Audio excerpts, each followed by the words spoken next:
Egipto en el Museo Británico.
El antiguo Egipto. Hace unos 5000 años nació una de las civilizaciones más antiguas que conocemos. Cada objeto que nos ha legado destaca por su magnífica ejecución, incluso entre los milenarios monumentos egipcios. Esto es lo que queda del templo edificado por un poderoso rey. Los faraones gobernaron Egipto alrededor de 2700 años a lo largo de varias dinastías y crearon un extenso imperio. El faraón se encontraba en la cúpula de la estructura social y en cada aspecto de la vida política, económica y cultural de Egipto. La figura del faraón, heredada de antiguas civilizaciones, dominaba la estructura de poder.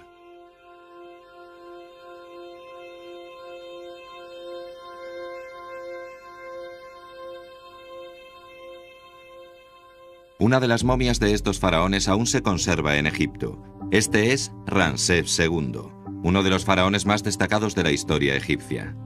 Ramsés II era considerado un dios viviente y emprendió la construcción de magníficas obras arquitectónicas. Su reinado coincidió con el punto álgido de la civilización egipcia. La civilización egipcia se basaba sobre un dogma. Un hombre se convertía en dios y gobernaba el Estado.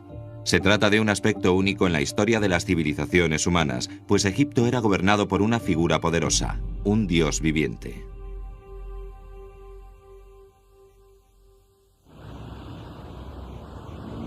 El Museo Británico cuenta con la mayor colección de objetos egipcios del mundo.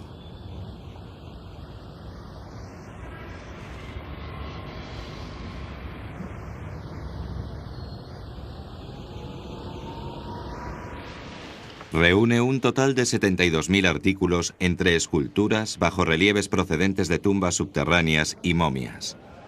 Se trata también de la mayor colección que acoge el Museo Británico, pero los artículos más importantes son los relacionados con los faraones. Aquí tienen un tesoro del Museo Británico, la piedra Rosetta. A finales del siglo XVIII se descubrió un monumento de piedra en Rosetta, una ciudad portuaria de Egipto. Esta losa resucitó el antiguo Egipto.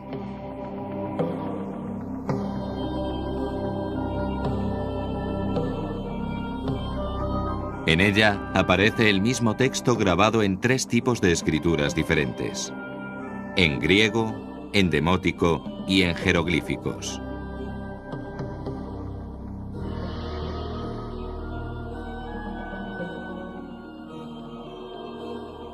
Esta inscripción en concreto, escrita en jeroglíficos, ofreció la clave necesaria para descifrar su misterio. Gracias al texto en griego se descubrió que el nombre del rey Ptolomeo siempre aparecía en unas cápsulas ovaladas llamadas cartuchos, lo que permitió descifrar el resto de los símbolos. Por fin la historia de los faraones nos era revelada.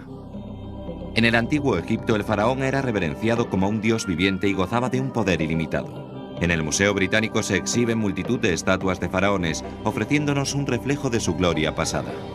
Todas estas estatuas transmiten una clara sensación de autoridad.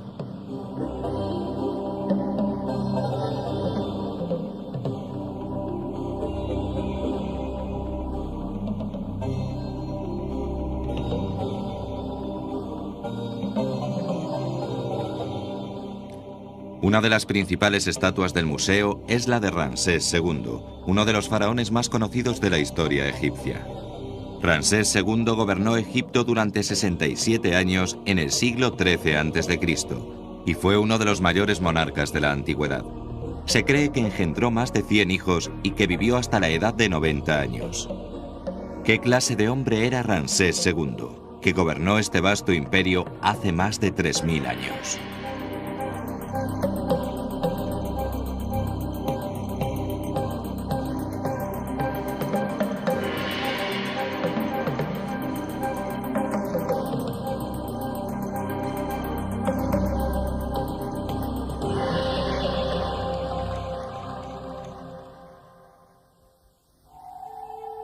Ramsés II pertenecía a una nueva era de faraones, en comparación con los que le precedieron y erigieron las pirámides 1000 años antes de su reinado.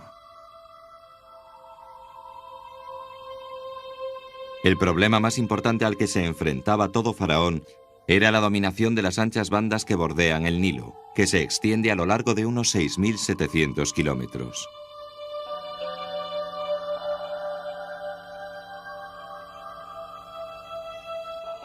Por aquel entonces, Egipto se dividía en dos regiones, el Alto y el Bajo Egipto, zona que correspondía al delta del Nilo. Solo podía ser faraón aquel que lograra controlar ambos Egiptos.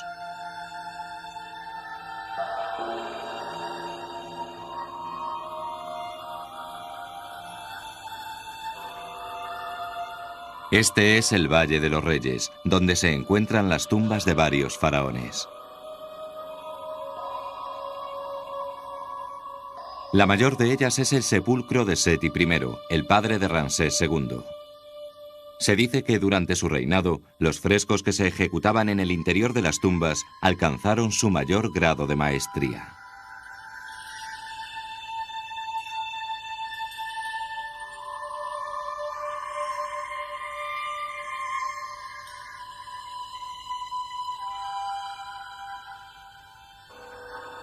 Seti I fue nombrado faraón después de obtener el control del Alto y el Bajo Egipto, sucediendo a Ramsés I, el fundador de la dinastía ramésida. Y aunque solo reinó durante 15 años, restauró la antigua gloria de su país y fue uno de sus faraones más destacados. A Ramsés II se le inculcó desde su infancia la noción de que algún día sería rey. Esta escultura, otra de las piezas expuestas en el Museo Británico, es particularmente importante, pues representa a Ramsés de niño. El dios Horus le protege bajo la forma de un halcón peregrino. El propio faraón era considerado una encarnación de Horus.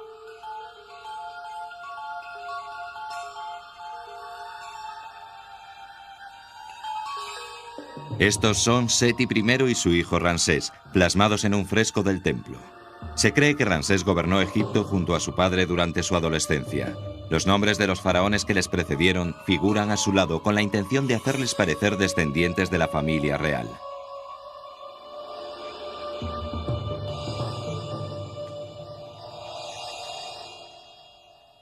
En el Museo Británico existe un listado cronológico de todos los faraones que gobernaron Egipto. Esta lista sirvió de adorno en el templo de Ramsés II. Cuando Ramsés accedió al trono, su nombre también se inscribió en un cartucho. Su nombre simbolizaba asimismo su poder sobre Egipto.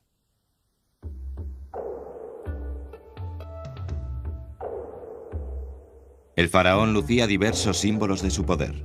El más importante de todos era la corona. ¿Cuál fue el atuendo de Ramsés II el día de su coronación y qué corona lució?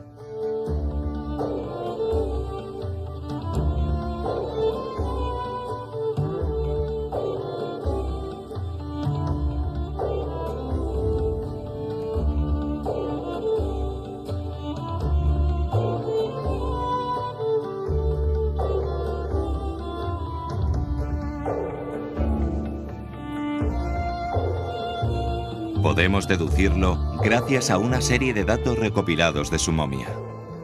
En primer lugar, durante la ceremonia lució la corona blanca, símbolo del soberano del Alto Egipto.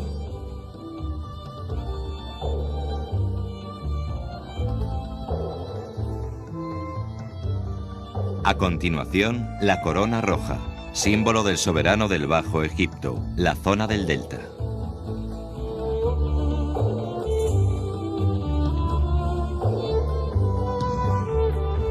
Al final, ambas coronas, la roja y la blanca, formaron una sola como símbolo de que el Alto y el Bajo Egipto habían sido reunidos. De este modo, Ramsés II se convirtió en el auténtico faraón de todo Egipto. Fue en el año 1279 a.C. Para Ramsés como faraón, la base más importante desde la que podía ejercer su poder era la agricultura.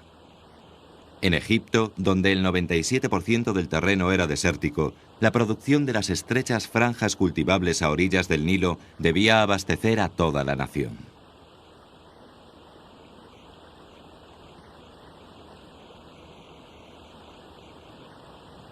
El Nilo se desbordaba regularmente cada verano.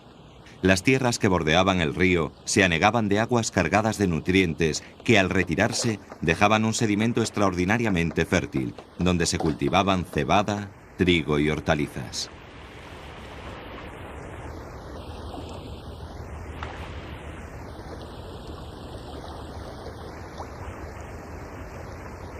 Se instaló un nilómetro, que medía el nivel de las aguas del Nilo y que permitía predecir la fecha y volumen de la siguiente inundación.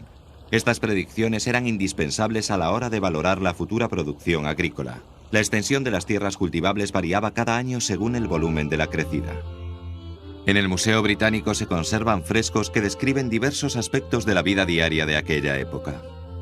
Este fresco pertenece a la tumba de Nebamun, el encargado de las finanzas del rey.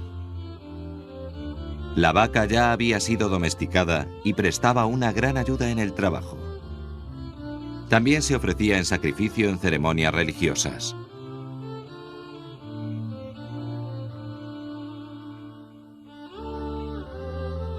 Estos campesinos están cosechando el trigo. Los cereales como el trigo se entregaban al Estado en calidad de impuestos. El éxito o fracaso de la cosecha era una cuestión de vida o muerte para el Estado.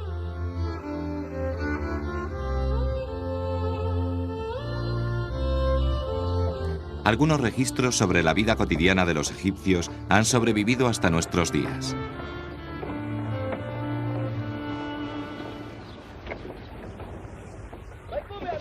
Dejad que os explique las condiciones de vida de los agricultores, obligados a pagar impuestos.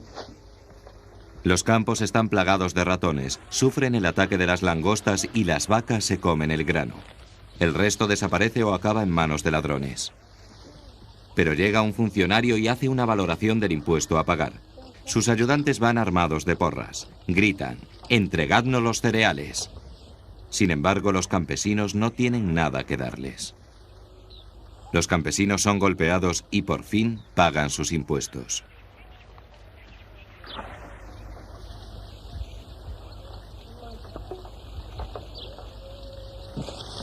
En el antiguo Egipto, la tierra pertenecía generalmente al faraón. Los campesinos eran cuidadosamente censados y la valoración de cada cosecha se realizaba con gran meticulosidad. Los campesinos trabajaban la tierra para el faraón.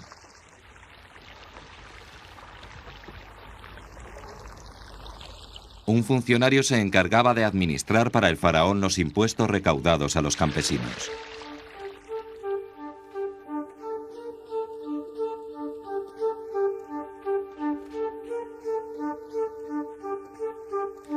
Este es Panesi, cuya estatua se exhibe en el Museo Británico. Panesi valoraba los impuestos e informaba a Ramsés al respecto, una función comparable a la de cualquier ministro de Hacienda de nuestros días.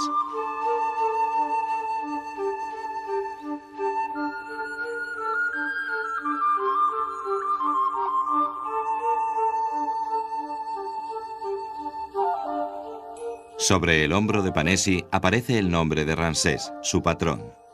Aún se conserva una carta de Panesi relativa al sistema de recaudación de impuestos de la época.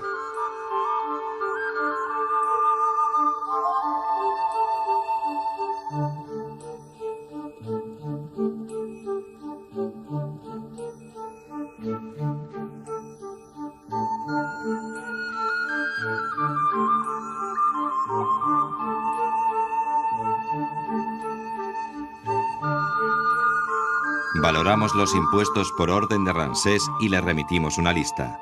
8.760 campesinos producen cebada, a 200 sacos por cabeza. El número total de cabezas de ganado es de 23.870. Además, los funcionarios han recaudado oro, plata, cobre y ropa. Se han construido almacenes donde hemos depositado un total de 160 cajas de cereales. Los almacenes de alimentos construidos por Ramsés II aún se mantienen en pie. Este es el único lugar de Egipto donde todavía se pueden contemplar estas edificaciones de ladrillo. Los dinteles de los almacenes tienen forma de arcos, algo muy poco frecuente en esta región, lo que demuestra sus amplios conocimientos de arquitectura. En aquella época, un sistema centralizado se encargaba de recaudar sistemáticamente estos cereales para el Estado, y los excedentes se enviaban a la Casa Real. Había almacenes por todas partes, y Panesi se encargaba de administrar estos asuntos.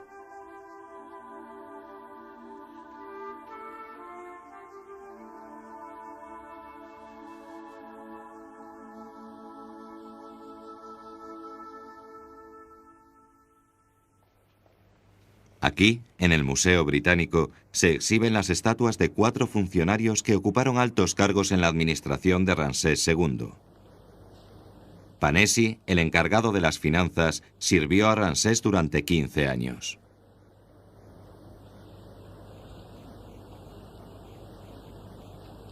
Este es Setau. Fue gobernador de Nubia, que estaba bajo dominio egipcio. El control de Nubia era tan importante que el propio Ramsés lo asumió siendo príncipe. Este es Khaemwase, el cuarto hijo de Ramsés, un erudito que ostentaba el título de jefe supremo de la academia.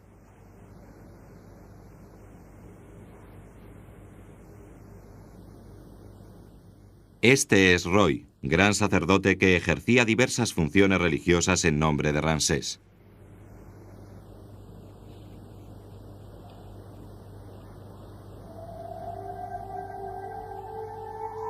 Los faraones eran dioses vivientes y reinaban sobre el país. Pero estos no gobernaban el Estado directamente. De ellos se encargaban los funcionarios y ministros del Estado.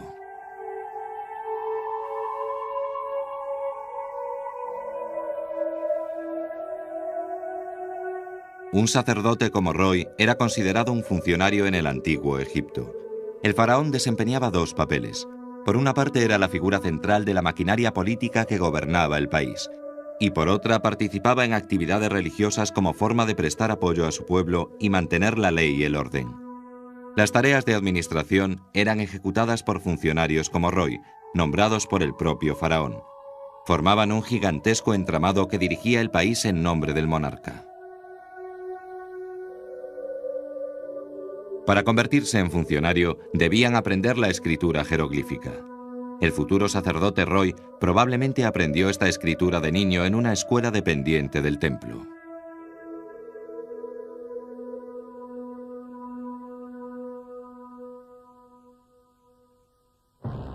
Luxor fue la próspera capital del antiguo Egipto. Este es el templo de Karnak, el templo más importante construido en el antiguo Egipto y actualmente el templo en ruinas más grande del país.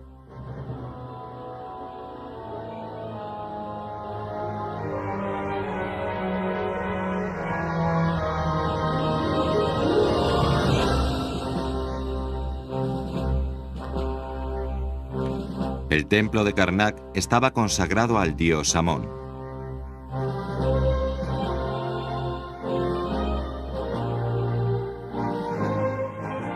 En aquella época el público no podía participar en las actividades religiosas que se celebraban en el interior del templo. El pueblo solo podía ofrecer sus plegarias al dios durante el festival anual, cuando el dios salía del templo en su barca sagrada. En el corazón del templo, donde reposaba la barca del dios, encontramos una descripción de estos festivales anuales. La estatua del dios Amón se exhibe en el Museo Británico. La principal característica que identifica a este dios es su tocado, adornado con 2 plumas. Amón fue en su origen la deidad local de los habitantes de la zona de Luxor. Más adelante terminó fusionándose con el dios Ra, el dios egipcio por excelencia, y se convirtió en Amón-Ra, dios hegemónico del imperio egipcio. El faraón oraba a Amón, pidiéndole la estabilidad de su reinado y victorias guerreras. Con ese fin, se realizaban impresionantes ofrendas al templo.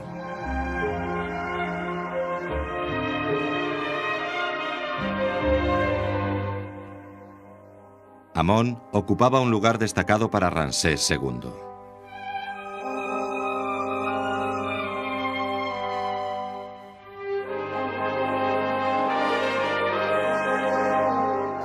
Alrededor del año 1275 a.C., Ramsés envió 20.000 soldados a la zona fronteriza de Cádiz con la intención de atacar a los hititas que se disputaban con Egipto el control de Asia Occidental. Ninguno de los dos bandos pudo derrotar al otro, por lo que acabaron firmando un tratado de paz. Ramsés ordenó que se plasmara una escena de esta batalla en los muros del templo. El faraón, al ver que su ejército flaquea, le ruega al dios Amón que levante el ánimo de sus soldados. Amón, nuestro padre, no permitas que los herejes se acerquen a nosotros. Amón, he construido numerosos monumentos en tu honor y te he ofrecido muchos prisioneros en sacrificio. Amón, tú oyes mi voz. Puedo oír la voz del Dios. Avanza, avanza, estoy contigo. Soy más poderoso que 100.000 soldados. Soy el rey de la victoria. Adora mi poder. Según el relato de la batalla de Cádiz, que obra en poder del Museo Británico, Ramsés escuchó la voz de Amón y recuperó su fuerza, enfrentándose solo al enemigo con fiereza y valor.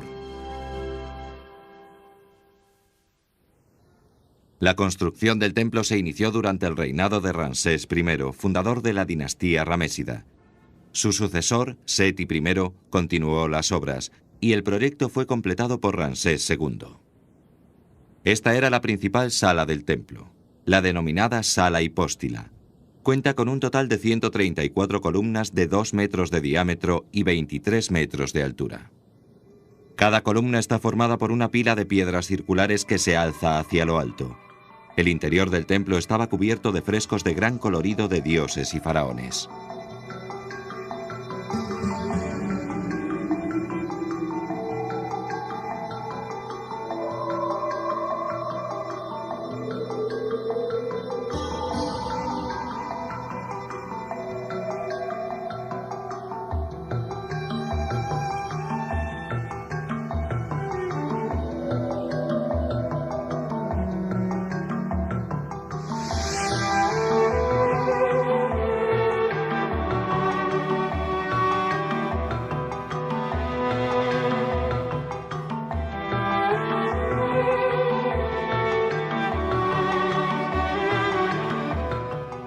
Cada amanecer se celebraba un rito en el interior del templo para despertar al dios.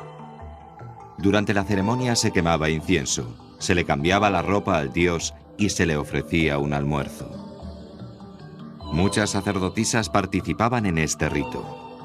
El féretro de Genumeit se conserva en el Museo Británico. Fue una sacerdotisa del templo de Amón durante el reinado de Ramsés II. Su tarea consistía en cantarle al dios. Amón reforzaba el poder de los faraones, y los faraones le ofrecían sus tesoros a Amón.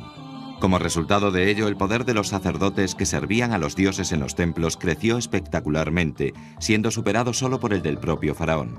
En ocasiones se atrevían incluso a amenazar el poder de su monarca. Cuando la posición del faraón empezó a debilitarse, los sacerdotes de Amón fueron expandiendo su influencia. Aún así, Ramsés controlaba a los sacerdotes gracias a su excepcional autoridad.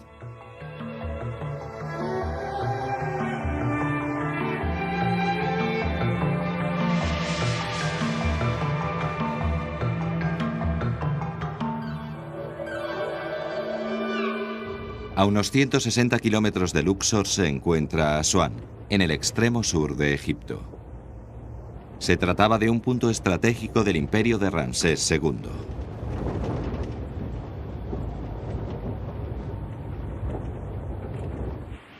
Hoy en día se ha convertido en un importante enclave turístico. Sin embargo, en aquella época, Asuán constituía un valioso punto estratégico militar y comercial, debido a su proximidad a Nubia, que estaba bajo control egipcio. Una sucesión de faraones erigieron allí todo tipo de monumentos. En 1958, cuando se inició la construcción de la presa de Asuán, el paisaje cambió de la noche a la mañana. Este proyecto era el mayor deseo del presidente Nasser. los principales monumentos de la zona iban a desaparecer bajo las aguas. La UNESCO emprendió una campaña a nivel internacional para rescatar los monumentos que los faraones habían dejado en Asuán y Nubia. Se constituyó un comité de rescate formado por especialistas de renombre internacional y se realizó una cuidadosa prospección de la zona. Los trabajos del comité se extendieron a lo largo de 5 años. Como resultado de sus esfuerzos, las ruinas más importantes, incluyendo las de 14 templos, fueron trasladadas a otros emplazamientos para salvarlas de las aguas. 4 de los templos erigidos por Ramsés II fueron reubicados.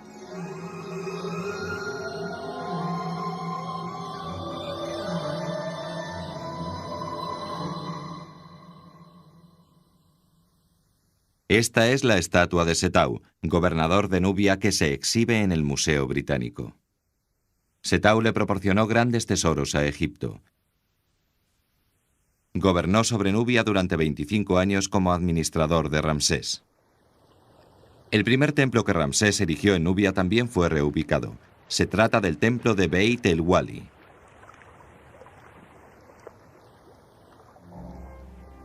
El templo de Beit el-Wali era de reducidas dimensiones y fue excavado en la roca de una montaña. Estaba consagrado al dios Amón, como muchos otros templos egipcios, pero Ramsés lo erigió con un fin algo diferente. Ramsés construyó este templo como muestra de autoridad frente a los nubios, a los que gobernaba gracias a la presencia de su ejército.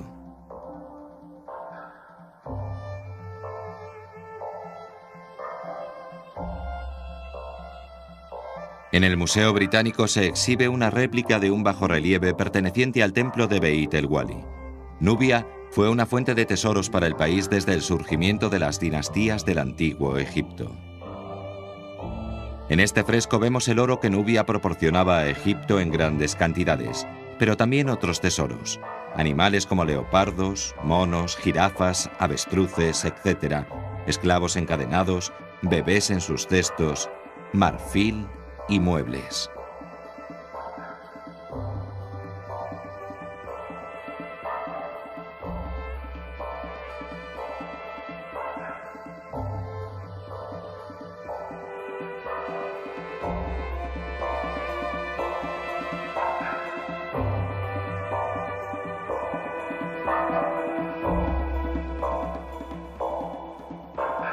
La figura de Ramsés que recibe estos dones se ha representado más grande que las demás.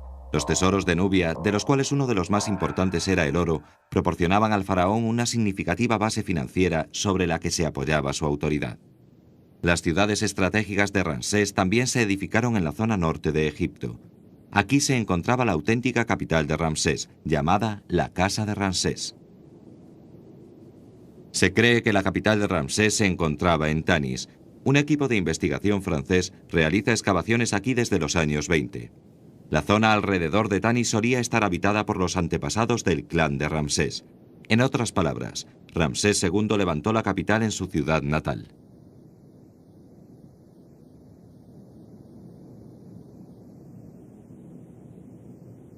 En el Museo Británico se conserva un papiro con un poema que alaba la capital.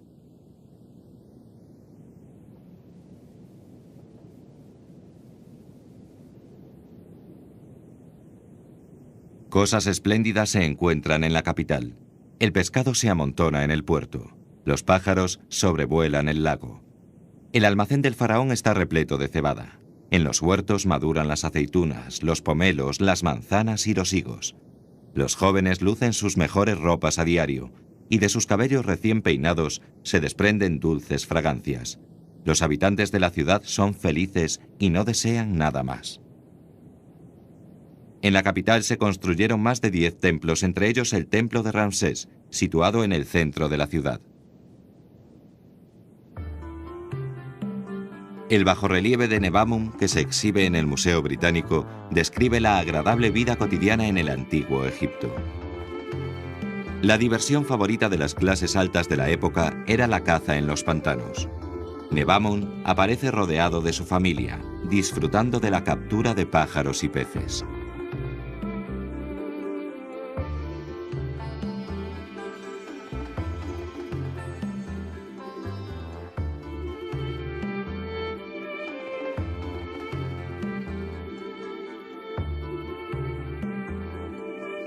Nebamun lleva un boomerang, algo excepcional en escenas egipcias de caza.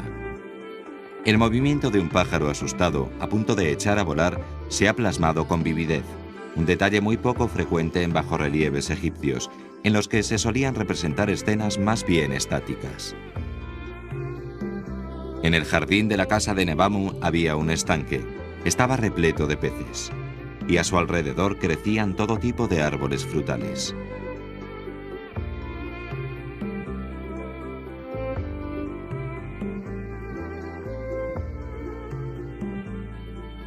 Este bajorrelieve representa una fiesta que Nebamun pudo haber celebrado en su casa. Muestra una alegre escena. Mujeres bailando semidesnudas bajo la influencia del vino, mientras los instrumentistas animan el ambiente con su música. Es probable que las clases altas de la ciudad de Ramsés celebraran fiestas todas las noches.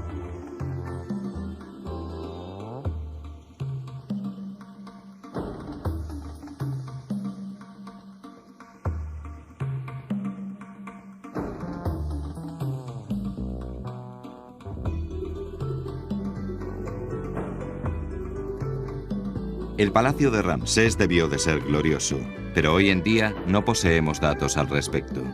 Sin embargo, ciertos bajorrelieves como este nos ofrecen una idea de la vida cotidiana en Egipto, que se sentía orgulloso de su producción agrícola y se consideraba el antiguo paraíso.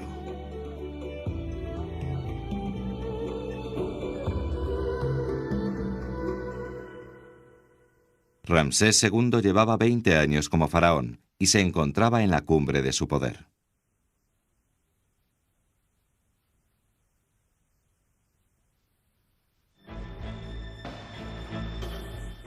Estamos en Nubia, el punto más al sur de Egipto. Ramsés eligió este lugar para erigir un templo de gigantescas dimensiones. Se trata del templo de Abu Simbel.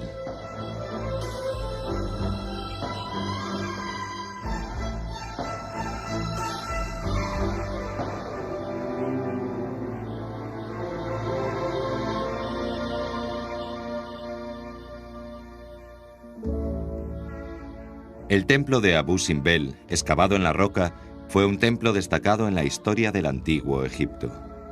Ningún faraón anterior había creado nada semejante. Fue una auténtica obra maestra desde el punto de vista arquitectónico.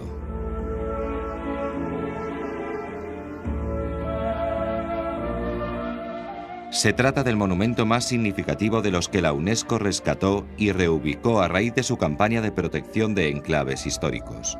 La fachada está custodiada por 4 colosales estatuas de Ramsés de unos 20 metros de altura. Estas estatuas lucían la corona, símbolo del faraón del Alto y Bajo Egipto. Ramsés colocó su propia efigie en la fachada del templo como muestra de autoridad para el pueblo nubio.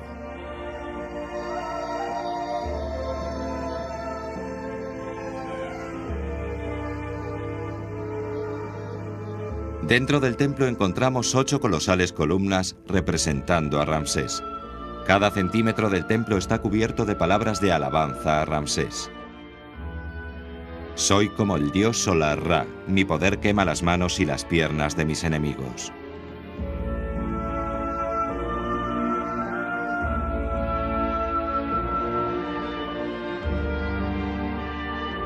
No toquéis al faraón o las llamas imperiales os abrasarán. Con estas inscripciones, el faraón pretendía confirmar su origen divino.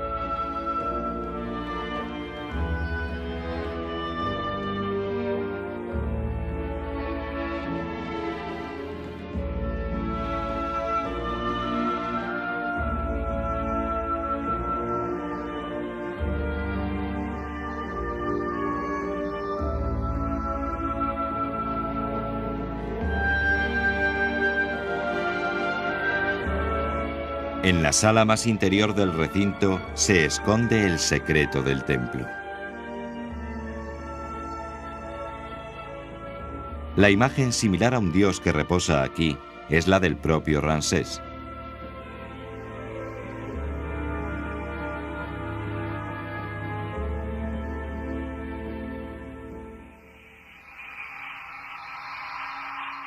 Se dice que cuando el templo de Abu Simbel fue completado, aparecieron rayos divinos.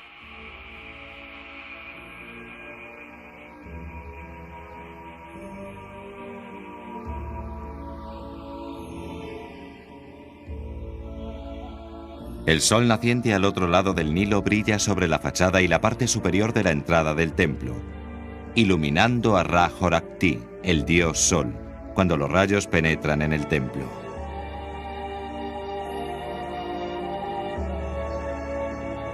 El rayo de sol que penetró en el templo se posó sobre Ramsés, convirtiéndole en un dios. El templo de Abu Simbel era el templo de Ramsés, unido al dios solar Ra. Ramsés fue el único faraón que se construyó un templo en su honor, puesto que era un dios viviente.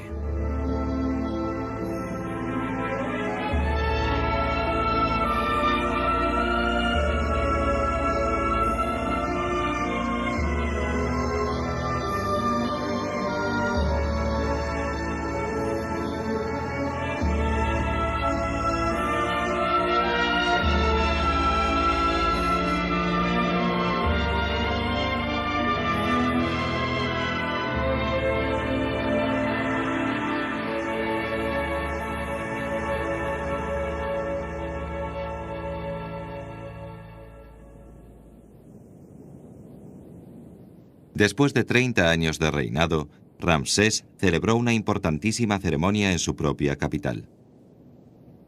En un rito llamado jubileo, el pueblo rezaba para conseguir el rejuvenecimiento del faraón, una ceremonia exclusivamente egipcia.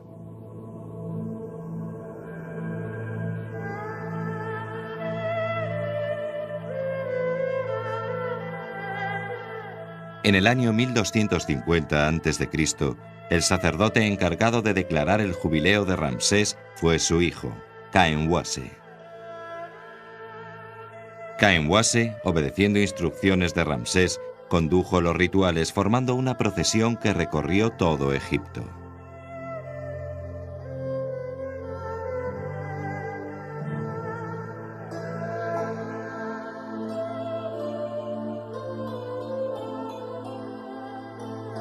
Este bajorrelieve en un muro de Keruez describe el rito del jubileo. Es el único registro que ha llegado hasta nosotros. Esta imagen de bellas muchachas danzando en el desfile ilustra perfectamente el espíritu del festival. La ceremonia duraba unos 2 meses. En el día del aniversario de la ascensión al trono, se celebraba la ceremonia de coronación, durante la cual el faraón lucía las coronas del Alto y del Bajo Egipto. A través del jubileo se renovaba el poder del faraón, otorgado por el dios. Esta ceremonia también servía para ratificar nuevas leyes. A partir de aquel momento, Ramsés repitió la ceremonia una vez cada 3 años.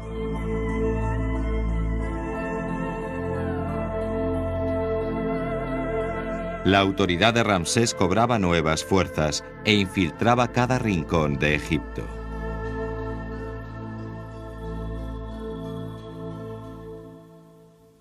Ni siquiera el propio Ramsés, ya convertido en un dios viviente, olvidaba un hecho en concreto. Este era el mundo en el que viviría después de su muerte. Los antiguos egipcios creían que la muerte física no significaba el fin de la vida, sino que marcaba el inicio de una segunda vida. En otras palabras, creían que era el primer paso de la verdadera vida que duraría para siempre. Para los egipcios, el mundo donde vivirían tras su muerte se encontraba en la orilla oeste del Nilo. Cuando un hombre moría, se le enterraba en el cementerio de la orilla oeste del Nilo, donde viviría eternamente.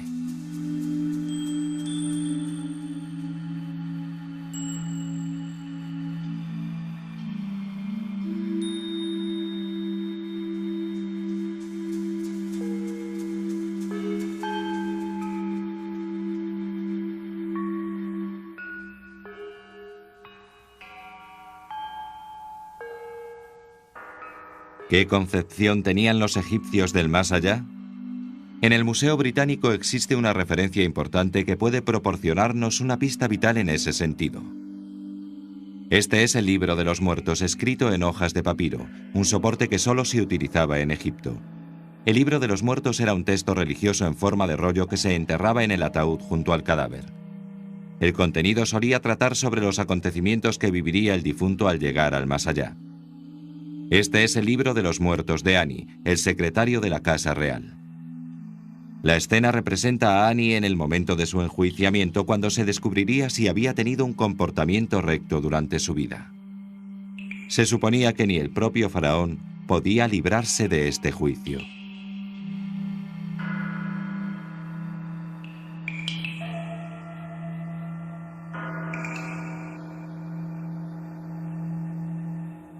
Estos son el corazón del fallecido y la pluma que representa la justicia.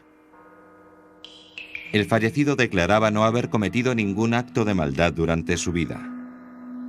Si mentía, el corazón se volvía más pesado que la pluma, pues estaba cargado de pecados, y se le declaraba culpable.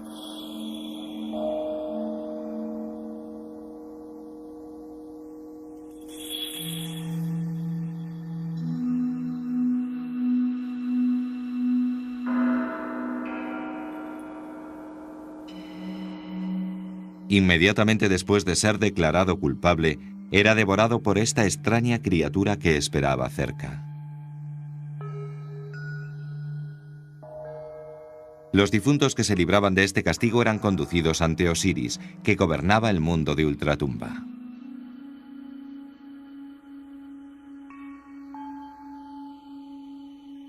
Osiris le declaraba libre de todo pecado y así el fallecido recibía el don de la vida eterna.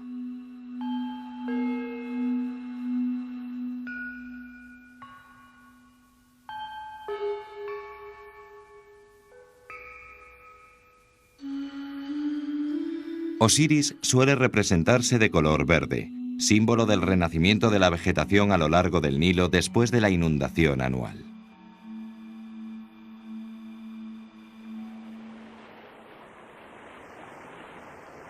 Para los antiguos egipcios, que eran agricultores, el verde era un símbolo de vida, en contraste con el desierto. Los mitos egipcios de renacimiento y regeneración estaban profundamente ligados a los ciclos de la naturaleza.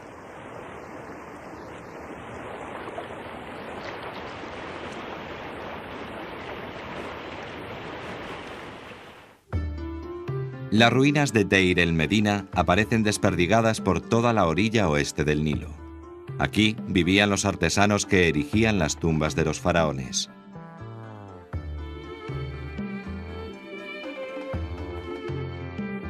A los faraones les complacía construirse tumbas que les ofrecieran la promesa de una vida feliz en el más allá, por lo que se dedicaban a buscar artesanos y obligarlos a instalarse en este lugar. Pasaban toda su vida aquí, construyendo tumbas ajenas. Pero los artesanos también erigían sus propias tumbas y pintaban en sus muros alegres escenas de la vida que les esperaba tras la muerte.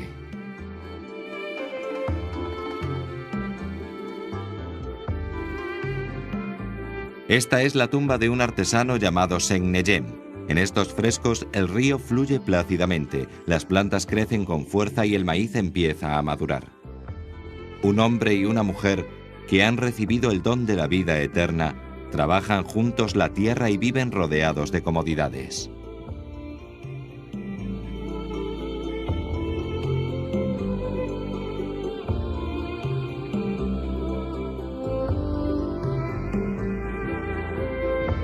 Esta era la utopía de los antiguos egipcios. Se trata de los campos de Iaru, mencionados en el libro de los muertos.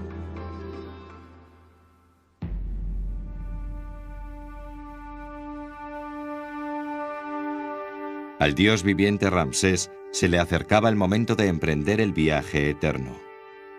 Falleció en el año 1213 a.C., un año después de la celebración de su 14º jubileo.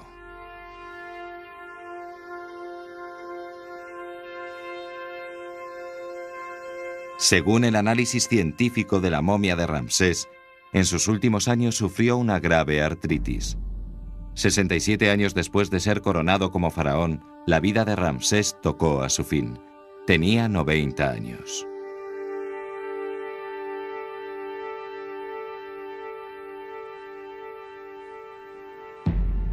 El Valle de los Reyes. Aquí se erigían las tumbas de los faraones. Ramsés también ordenó construir su tumba aquí.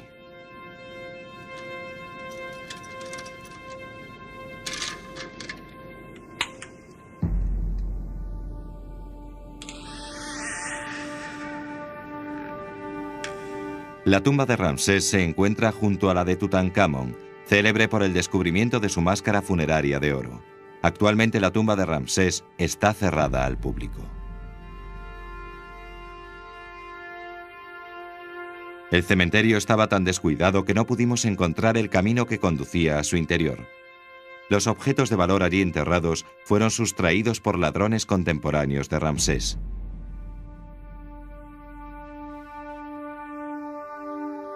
Resulta irónico que el sueño de eternidad de Ramsés II, considerado un dios viviente, fuera totalmente destruido por sus antiguos súbditos.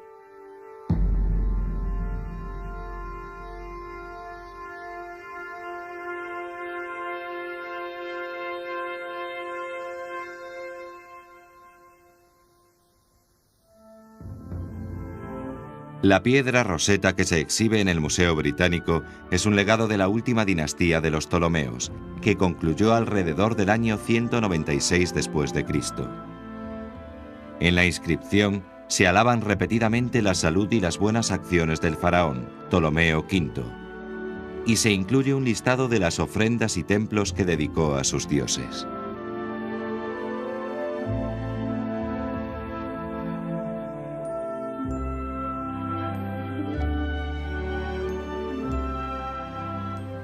No obstante, el suicidio de Cleopatra, la última reina de Egipto, marcó el fin de la antigua civilización egipcia.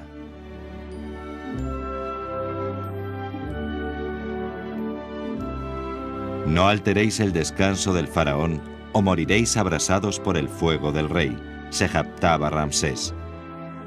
A partir de entonces, Egipto no volvería a conocer un faraón tan poderoso.